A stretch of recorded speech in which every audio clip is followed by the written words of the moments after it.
নিশানা।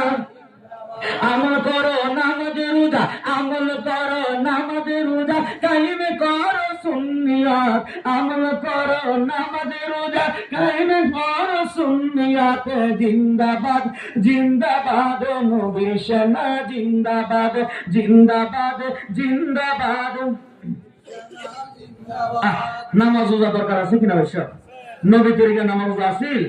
তাইলে ভাই সাহেব নবী আশেক দাবি করবেন নামাজ রোজা না কইরা নাকি সাইরা কইরা? তাহলে নবীর কাছে আসতেছে জিবরাইল, আমার আল্লাহকে জিবরাইলে এক কাজ কর, আমার বন্ধুর লাগে আমি ভিআইপি গাড়ি বানা রাখছি।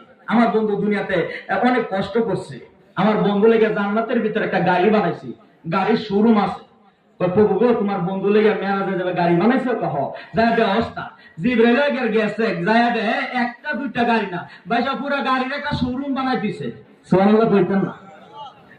মানে গাড়ি এটা বুড়া গাড়ির নাম কি? আমরা দেশে গাড়ির নাম আছে না, এস করোলা, বিএমডাব্লিউ, ফেরাডো, ফাজারো আছে না?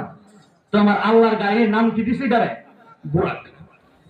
একটা দুটা থাকে ভাই, সব লাখ একটা বানাই দিছে 40,000। মারাবা কইতেন না? 40,000 বুড়া দেখে চিন্তিত টেনশন হয়ে গেছে। একটা টান দিলে আরেক বুড়া কয়, জিবরাইল রে আমার কি নিবি নি? আমি নবীর বুড়া খবো। পিছন দিয়ে আরেকটা ডাকে, জিবরাইল রে আমার নিবি নি? ক আমি নবীর বুড়া খবো। জিবরাইল টেনশন করে গেছে, চিন্তিত হয়ে গেছে, আমি কারে লাগে কারে নিব রে? আরে আমার কুমির, আরে আমার ময়মনসিংহের বাবা ভাইরা, আমি জানতে চাইবো আজকে যদি একটা বিমান আসে, এই জায়গা থেকে যদি নির্দেশ করা হয় এই জায়গা থেকে একজনকে মদিনা নেওয়া হবে, বলুন যখন একজন গাড়ি উঠাইব আরেকজন এতিমের মতো তাকায় থাকবো কিনা? থাকতো না? তাকে এই কথাই বলবো, পাইলট সাহেব, ও বিমানে পাইলট রে, তারে নিবি? বল আমার নিবি নি? আমি নবীর দুয়ারে যাবো রে, আমি আমার নবীর কাছে যাবো।